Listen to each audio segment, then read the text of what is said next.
Langsung saja untuk mempersingkat waktu, kita akan memasuki acara inti, yakni Tanean Perna. Tanean 9 mengenai langgar perna kesastraan Sampang, yang tentunya akan memberikan wawasan dan pengetahuan baru bagi kita semua. Pada malam ketiga ini kita bersama-sama akan membahas kesastraan Sampang. Dan juga kali ini akan hadir tokoh sastra Sampang yang cukup lama berada di Sumeneb, yaitu ada Bapak Hidayat Raharja sebagai pembicara satu. Akan berkisah seperti apa perjalanan kesastraan di Sampang dan juga berdampingan dengan Bapak Tajul Lail Dasuki M dari Srese sebagai pembicara dua. Akan sedikit banyak menyinggung mengapa kesastraan Sampang diistilahkan dalam kata langgar. Dan diskusi kali ini akan dimoderatori oleh Bapak Zamzamul Adim. Langsung saja kepadanya dipersilahkan.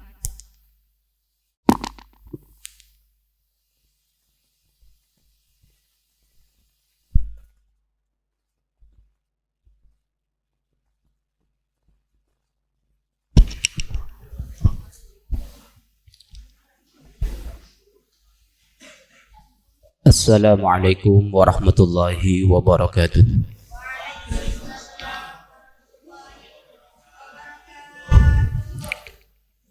Bismillahirrahmanirrahim. Alhamdulillahilladzi 'allama bihil qalam wa 'allamal insana ma lam ya'lam. Wassalatu wassalamu ala sayyidina Muhammadin alladzi anqadhana minadh dhulam wa anjana min hararati jahannam wa ala alihi wa sahbihi ajma'in, amma ba'du. Yang saya hormati Bapak Hidayat Raharja sebagai pemateri satu, dan yang saya hormati Mas Tajul Lail Dasuki sebagai pemateri dua, dan yang saya hormati pimpinan masyarakat Lumpur, komunitas masyarakat Lumpur, yaitu Bapak Helmi Prasetyo dan Bapak Ros Eki, dan juga kepada seluruh para audiens, saudara-saudara, saudari yang juga saya hormati. Langsung singkat cerita, saya di sini sebagai moderator yang akan memimpin berjalannya atau berlangsungnya kegiatan pada malam hari ini dengan tema Tanean Perna, langgar sastra Sampang. Sebelum itu saya sedikit perkenalkan beberapa profil atau biografi Bapak Hidayat Raharja terlebih dahulu.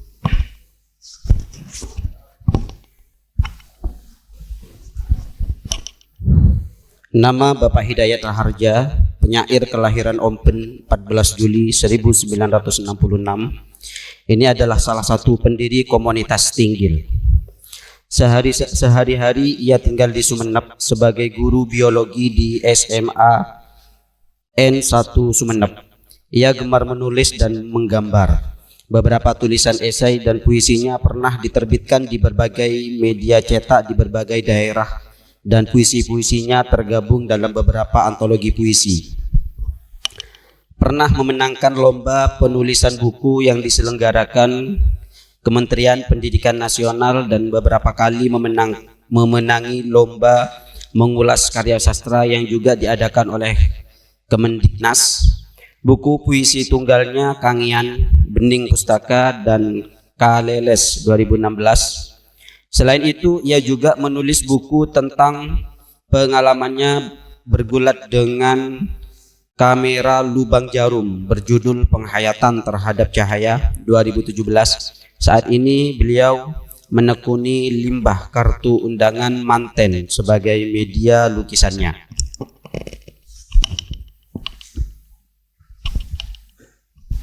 Sekalian saya bacakan biografinya. Nama pemateri kedua yaitu Tajul Lail Dasuki, lahir di Sampang 07 Maret 1992. Ia alumni Pondok Pesantren Raudhatul Ulum Ar-Rahmaniyah RUA Peramian Taman Sreseh Sampang, dan melanjutkan perjalanan suluknya di Pondok Pesantren Al-Khosini Buduran, Sidoarjo. Puisi-puisinya termaktub dalam beberapa media lokal dan buku antologi bersama, di antaranya Embun Nikmat 2016, Surat untuk Ibu 2017, Carok 2017, Hidup di Kota 2017, Ibu dan Hari Pernikahanku 2017, Embun Bulan Februari 2017, Selamat Datang 2018, Sebuah Doa 2018, dan lain-lain. Sampai pada hari ini, selain mengaji, ia masih menulis puisi dan saat ini aktif di komunitas sastra Sreseh dan beliau sebagai kepala sukunya. Baik, untuk itu biar tidak berlarut-larut, saya berikan waktu kepada Bapak Hidayat Harja untuk menyampaikan tanian 6 Langker Perna Sastra Sampang. Kepada Bapak Hidayat Harja, disilakan. Assalamualaikum warahmatullahi wabarakatuh. Pertama saya sampaikan terima kasih kepada Mas Roseki, kepada Mas Helmi dari masyarakat Lumpur dan teman-teman yang ada dalam ruangan ini. Saya sekarang tidak di Sumeneb lagi, tapi ada di Sampang. Jadi di biodata tadi, saya sekarang ngajar di SMA Negeri 1 Omben, sebuah SMA kecamatan yang ada di daerah tengah utara, ini baik utara dari kota Sampang. Dan pada kesempatan ini saya ingin menyampaikan tentang Langker Perna Kesastraan Sampang, yaitu dalam tulisan saya dari Langker ke Mimbar Puisi. Ini yang saya amati di Sampang. Dan saya sangat senang pada malam hari ini karena di samping saya 2 orang ini merupakan generasi baru di Sampang yang menemani saya di masa yang tidak muda lagi beraktivitas dengan mereka. Dan ini adalah gambaran dari sastra di Sampang yang berbeda dengan di 3 kabupaten yang lain. Baik, kalau kita lihat sastra di Sampang ini merupakan suatu realitas yang berbeda dengan 3 kabupaten yang lain karena memang geliatnya tidak nampak, terutama di tahun 90-an ketika saya beraktivitas dalam kegiatan menulis, saya sulit menemukan teman di daerah Sampang yang sama-sama menulis. Kalau dilihat dari letaknya, Sampang ini daerah pertengahan antara Sumeneb dan Bangkalan.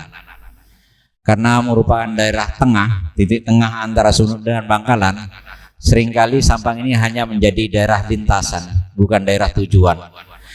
Karena daerah lintasan, maka sering pula di Sampang itu tidak ada jejak yang bisa ditelusuri karena hanya sekedar melintas lewat. Dan juga sampai saat sekarang kalau kita lihat perkembangannya tidak sebergairah di kabupaten lainnya dalam kegiatan seni sastra khususnya, kecuali ada satu hal di Sampang yang perkembangan cukup baik, sudah 20 tahun lebih berkembang, kegiatan seni rupa, yaitu di Sampang ada komunitas perupa Sampang yang sudah usianya 20 tahun lebih dan tiap tahun rutin mengadakan kegiatan untuk melakukan pameran lukisan. Dan salah satu kelebihannya bagi saya, komunitas perupa Sampang ini tidak mau keluar.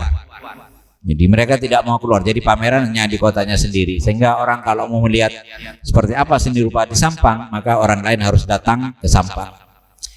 Ada satu hal lain yang menarik lagi di seni rupa Sampang dan sampai sekarang saya belum bisa menjawab tentang yang dipertanyakan itu. Ada sebuah karya seni rupa di Sampang yang dinamakan Lencak Pale. Lencak Pale ini merupakan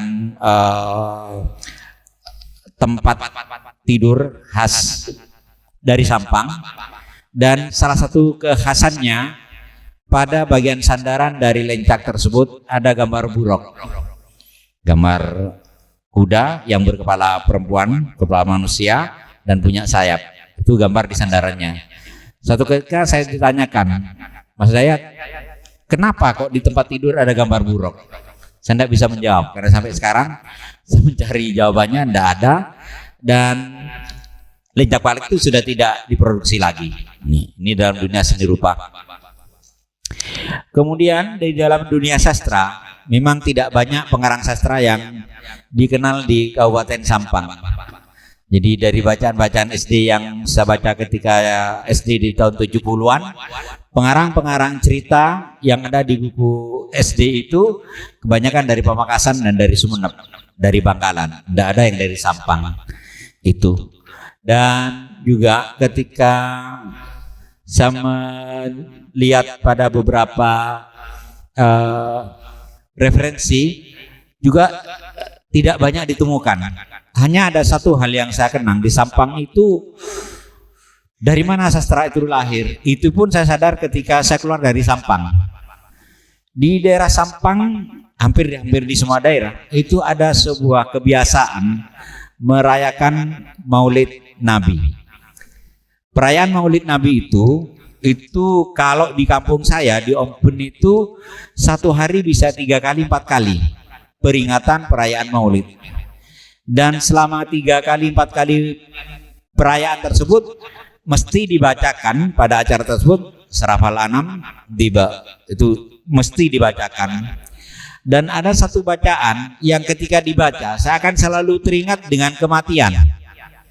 Di antaranya yaitu Burdah.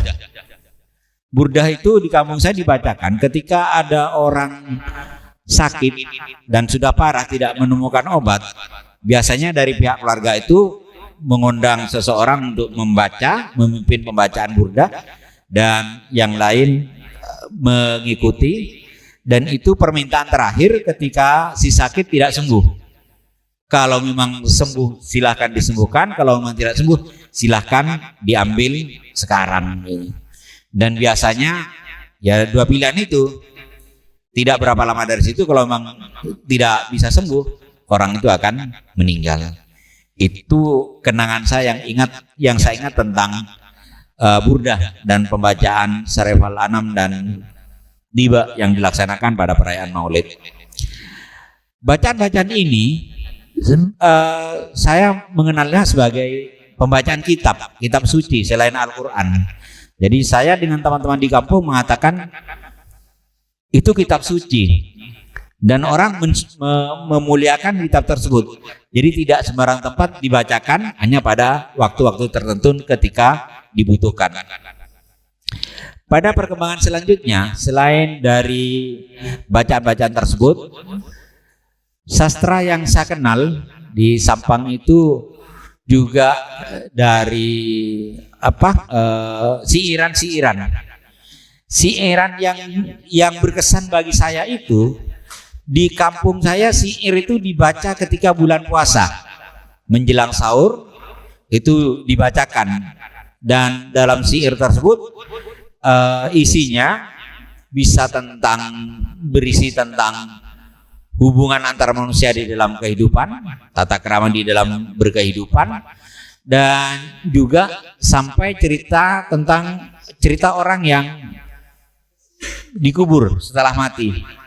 Jadi diceritakan bahwa ketika setelah mati mayat itu dimasukkan dalam kubur, beberapa langkah setelah pelayat itu pergi dari kubur, maka di situ ada malaikat datang untuk menanyakan si mayat. Ini yang paling berkesan bagi saya tentang hal-hal yang semula tidak saya kenal sebagai karya sastra, tetapi sebagai bacaan yang ada di kampung saya yang orang-orang mengenalnya, tetapi tidak mengenal itu sebagai karya sastra. Dari Langgar itu saya juga banyak mengenal beberapa puji-pujian yang dibacakan menjelang sholat berjamaah. Biasanya nunggu imam ada beberapa pujian yang dibacakan. Di malam-malam tertentu juga ada puji-pujian yang dibacakan untuk mengisi acara pada malam yang dirayakan tersebut.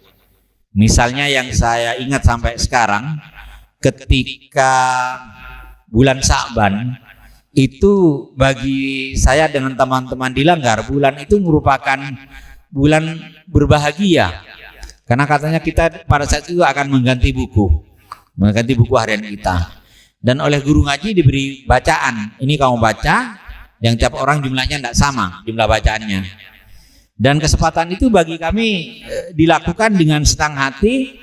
Mereka pergi dari Langgar ke berbagai tempat menyebar di malam hari tersebut untuk membacakan tugas yang diberikan. Selesai dibacakan, kembali ke Langgar dan diizinkan untuk pulang. Jadi betapa sepinya kegiatan sastra di Sampang itu, dan tidak saya kenal sebagai sebuah karya sastra. Sehingga untuk banyak tahu seperti itu, saya baru tahu ketika keluar dari kampung. Ketika keluar dari kampung, di situ saya baru tahu bahwa apa yang dibacakan oleh masyarakat ketika bulan Maulid, ketika burda itu dibacakan yang semula saya anggap kitab suci, di tempat lain yang lebih terbuka itu dinyatakan itu adalah karya sastra. Puji-pujian pada Rasulullah dan kepada Allah yang dibacakan untuk niat tertentu. Saya baru ingat bahwa di kampung saya itu disucikan, jadi orang tidak berani membicarakan kitab itu. Tetapi di tempat lain itu sudah dinyatakan ini adalah sebagai karya sastra yang di dalamnya punya nilai-nilai yang bisa dipetik hikmahnya oleh pembacanya. Dari keadaan seperti itu,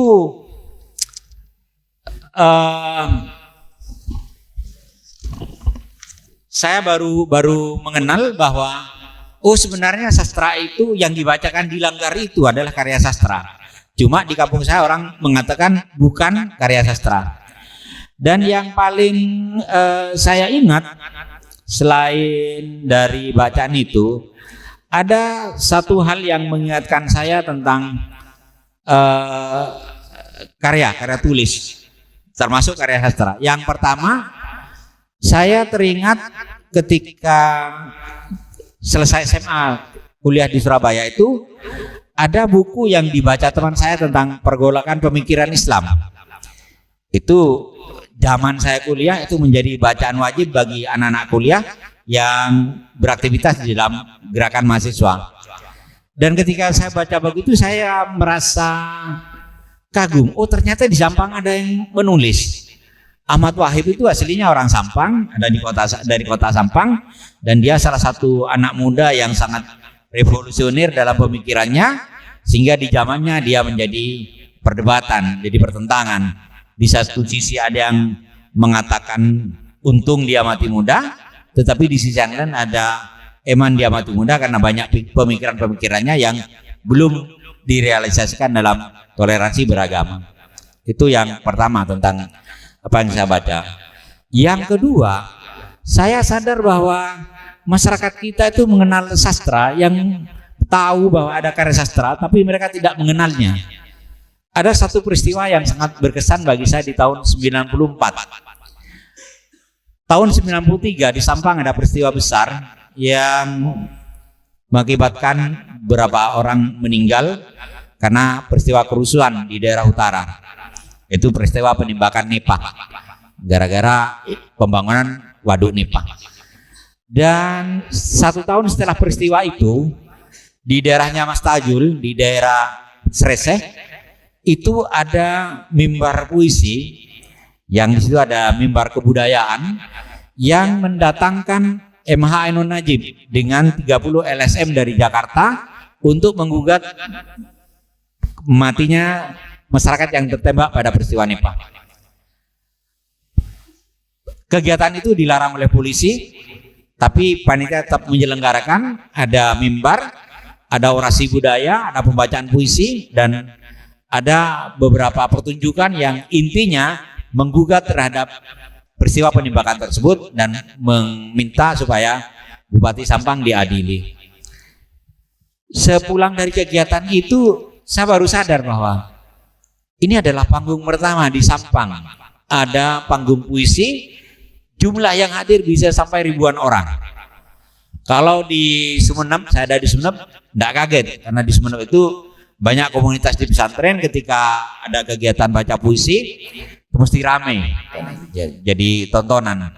Di Sampang yang tidak pernah ada geliat kegiatan sastra, tiba-tiba kiai di pondok pesantren itu mengadakan istighosa kubro tentang peringatan penembakan Nipah dan mendatangkan Cak Nun.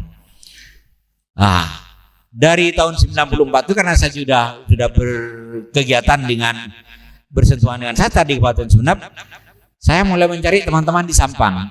Adakah di Sampang yang juga menulis karya sastra? Karena ada hasil penelitian di Sampang yang diteliti oleh Setiawan dan kawan-kawan itu menyatakan bahwa Sampang itu belum terlihat ada pengarang di daerah tersebut, terutama di kancah nasional. Yang dikenal hanya di Sabawi Imron dan Abdul Hadi WM. Dalam perkembangannya yang terjadi di Sampang, kemudian tahun 2011 ada beberapa anak muda itu yang saya kenal di sosmed dari akun Facebook. Anak muda yang menulis puisi. Saya kalau melihat ada anak muda menulis tertarik, saya mesti cari tahu alamatnya dan kontaknya untuk berkomunikasi. Dan dari Fauzi itu karena dia ternyata di kota Sampang, maka saya datangi ke rumahnya untuk ngobrol. Dan dia butuh orang untuk berkomunikasi, untuk berdiskusi tentang karya sastra, sehingga dia mengatakan, Pak, seharusnya saya yang datang, bukan sampean yang datang ke sini. Oh enggak, saya tidak memandang usia. Ketika saya ingin datang ke yang lebih muda itu jauh lebih baik, karena saya ingin tahu lebih banyak dari yang muda daripada yang muda datang ke saya.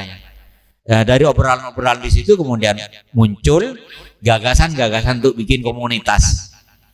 Dan di situ ternyata Fauzi itu yang menjadi komunikator dengan teman-teman yang lain. Ternyata banyak dari Sampang yang menulis tetapi tidak ada di daerah Sampang. Ada Alex Subairi itu ada di Surabaya pada waktu itu. Dan banyak kemudian ketika saya coba searching di internet, banyak, ada Mas Tajul, ada Mas Zamzam, ada Salahin Damiri. Dari situ kemudian dari komunitas Tinggil itu berinisiatif untuk mengumpulkan orang-orang Sampang yang menulis.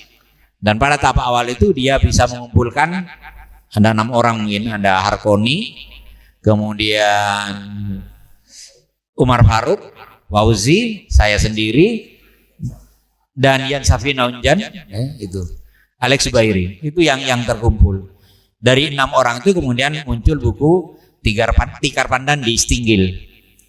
Stinggil itu kalau di Sampang itu daerah pebukitan, di daerah Kampung Babaran itu, dan di situ tempat kuburan kuno. Jadi kuburan orang-orang para tokoh yang ada di ketinggian tersebut. Tadi ada yang tanya kenapa kok, Pak Zamzam pernah tanya kenapa kok namanya Stinggil. Barangkali tertarik dari nama Stinggil itu yang ada di ketinggian, yang bisa melihat yang ada di bawah, artinya bisa merangkul semuanya yang ada di bawah.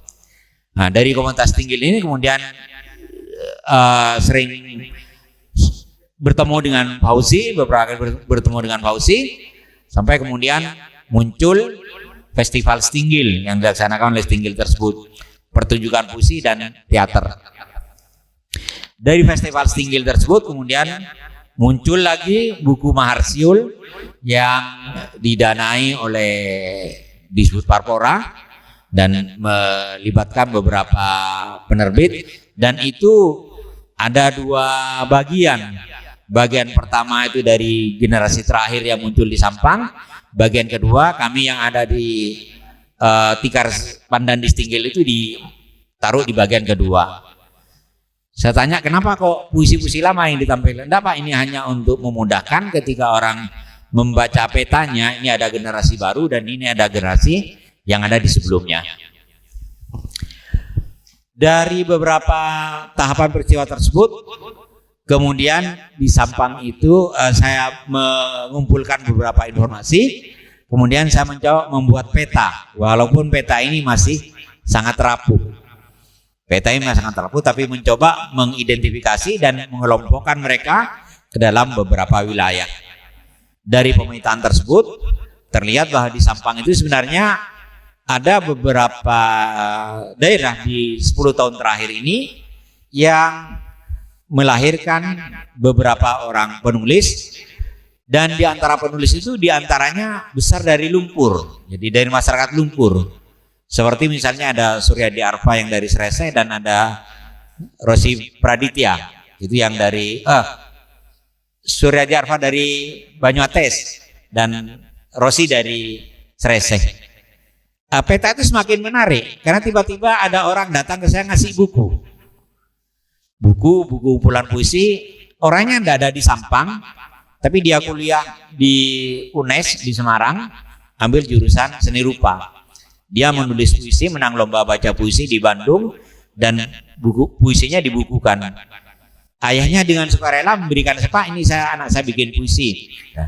Dari beberapa buku yang terkumpul dan beberapa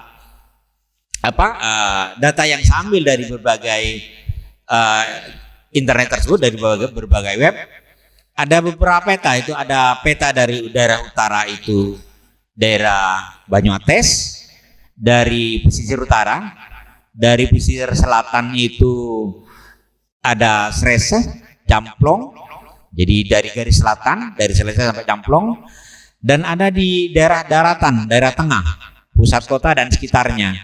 Pusat kota dan sekitarnya itu dari kota Sampang ke Pangarengan, ke Torjun, ke Kedungdung, Tamblengan. Itu adalah merupakan daerah yang ada di daerah daratan. Dan ada satu lagi yang jarang kita cermati, tetapi satu dua muncul dari daerah kepulauan, itu Kepulauan Mandangin. Sehingga ada penulis yang namanya Umar Faruk Mandangin, itu untuk mengidentifikasi dirinya dari daerah Mandangin. Nah, dari peta-peta ini ternyata banyak. Jadi ada beberapa nama yang bisa saya sebut, ada Salihin Damiri, Nuris Salihin Damiri yang dari Camplong, ada Yan Zafin yang juga dari daerah Camplong, dan karya-karya mereka ada beberapa di antaranya yang diterbitkan oleh penerbit yang sangat komersial, artinya laku untuk dijual. Ukuran saya bukan baik dan buruk, tapi di antaranya ada dia bisa diterbitkan oleh penerbit komersial sehingga bisa tersebar ke berbagai wilayah. Itu.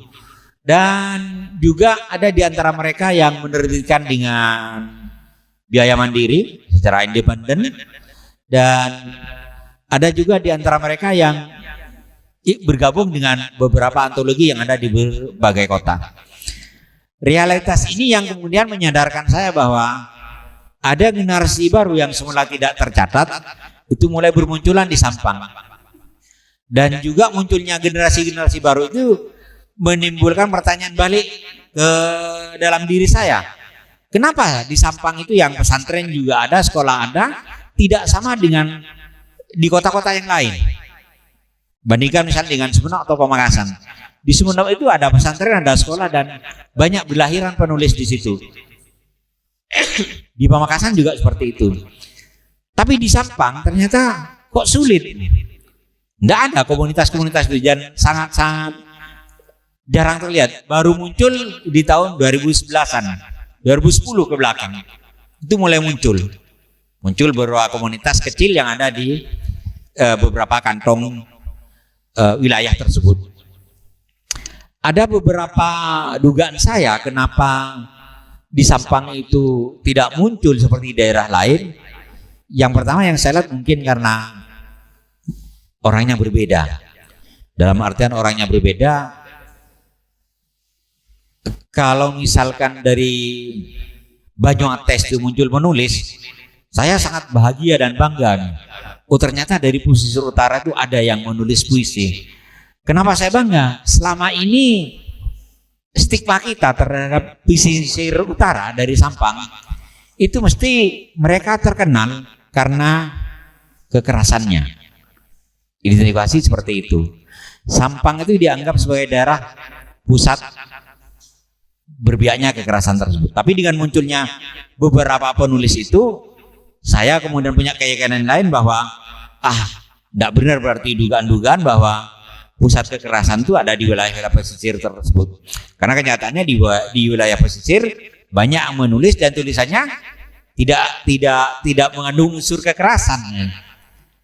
Jadi ada satu ketika saya ketemu dengan Mas Alek di Sumeneb, di satu dalam forum itu ada yang berbicara tentang Madura dengan kekerasannya, identik dengan itu. Tapi Mas Alek ketika itu di forum menyatakan barangkali kekerasan yang dinyatakan itu pada generasi sebelumnya, karena generasinya dia tidak ada, mereka sudah merasa malu untuk membawa senjata tajam di tempat umum.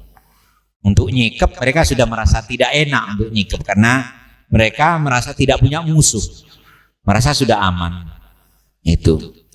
Dan kemudian membuat saya semakin ingin banyak tahu lagi tentang stereotip tersebut.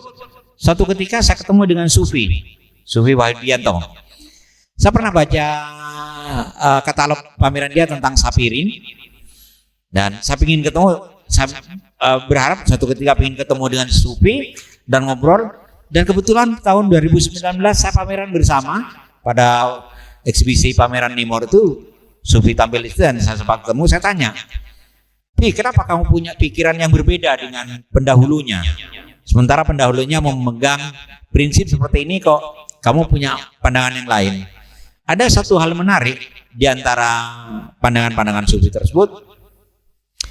Jika daerah Madura itu dikaitkan dengan kekerasan, disimbolkan celurit arek itu sebagai simbol pembunuh, saya tidak setuju. Apa ketidaksetujuan kamu terhadap anggapan tersebut? Ada satu filosofi yang mungkin tidak terbaca dari senjata tajam itu sendiri, dari celurit itu sendiri. Apa filosofinya? Celurit itu kalau kita lihat ujungnya itu mengarah ke dalam. Artinya celurit dibentuk itu bukan untuk melukai, karena dia arahnya ke dalam. Sebenarnya dia memberikan isyarat untuk awas bagi pemegangnya, untuk berhati-hati. Dan itu saya ketemu dengan filosofi tentang bengoan pote mata. Bengoan pote mata itu bengoan pote tulang, itu bengoan pote mata. Ketika saya tanya, orang-orang banyak menafsirkan kalau malu daripada malu harus membunuh. Tapi ketika saya tanya ke orang tua saya, apa sih sebenarnya filosofi seperti itu?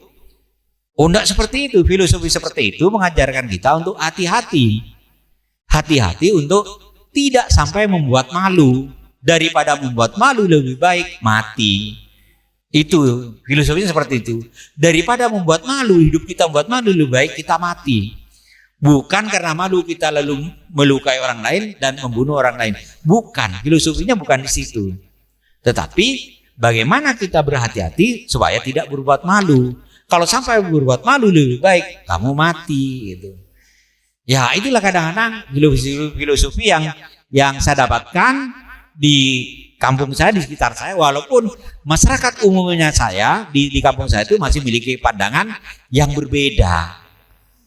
Wis pate deh, begitu gampangnya.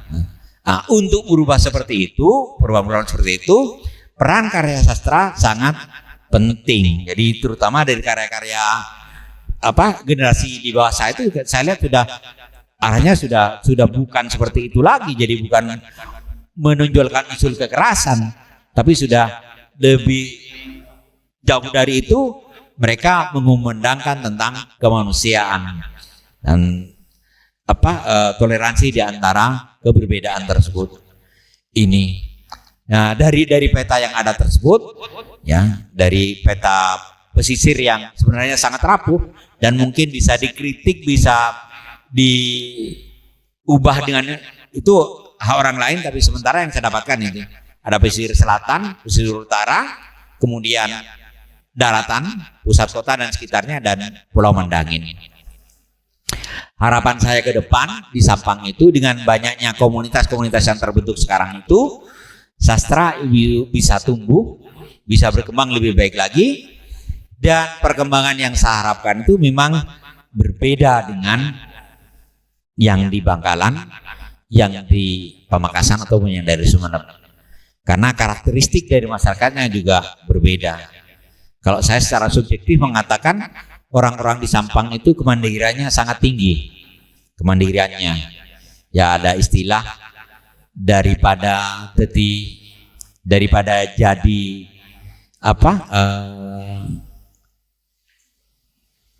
ekor macan lebih baik jadi kepala kucing. Itu titi bunton macan aman jadi cedak ke goceng. Itu hal-hal yang kelihatannya guyon tapi sangat prinsip. Daripada saya diperintah orang lain, lebih baik saya memerintah. Itu. Maka kebanyakan orang dari sana itu hidupnya mandiri. Dia bekerja tidak di lembaga pemerintahan, tetapi di luar lembaga pemerintahan, yang merintis pekerjaannya mulai dari memilih barang sampai memproduksi barang. Itu. Dan semangat seperti itu yang saya harapkan tunggu juga di dalam dunia sastra, bukan pengekor tapi adalah sebagai produsen. Itu barangkali ini sepintas tentang perkembangan sastra di Sampang dari Langker ke Mimbar dan pemetaan sederhana yang bisa saya lakukan. Terima kasih kepada moderator.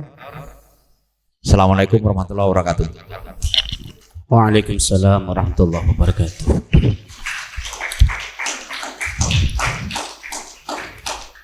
Baik, terima kasih saya sampaikan kepada Bapak Hidayat Raharja telah menguraikan perkembangan mulai dari tahun 94 yang sesuai yang telah beliau sampaikan. Itu adalah panggung sastra pertama dan sangat besar. Itu di Sreseh di Pondok Pesantren Peramian. Itu bermula dari sana, yang menghadirkan MH Ainun Najib Cak Nun, ya. Dan setelah itu kemudian vakum, tidak ada kegiatan sastra disebutnya tadi. Itu salah satu kesimpulan yang mungkin ingin saya sampaikan. Dilanjutkan kemudian, sastra di Sampang itu lebih dikenal dan banyak dilaksanakan itu secara lisan, ya.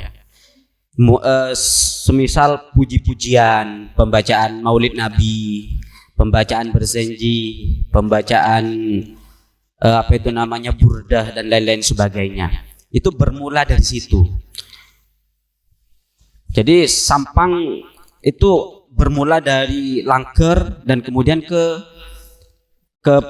podium atau ke panggung puisi, ya, atau ke mimbar puisi, ya, ke mimbar puisi. Dan kemudian tadi seperti yang disampaikan beliau adalah muncullah beberapa peta dari pesisir utara, pesisir selatan, dan pusat kota.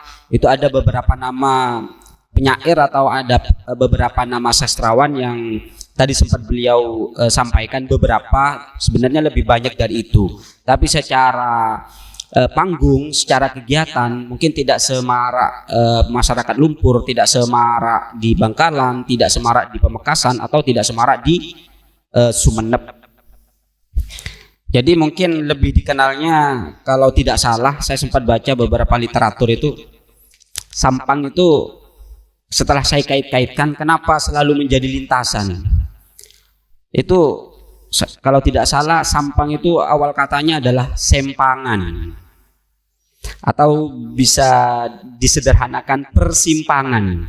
Jadi di sana selalu menjadi persimpangan.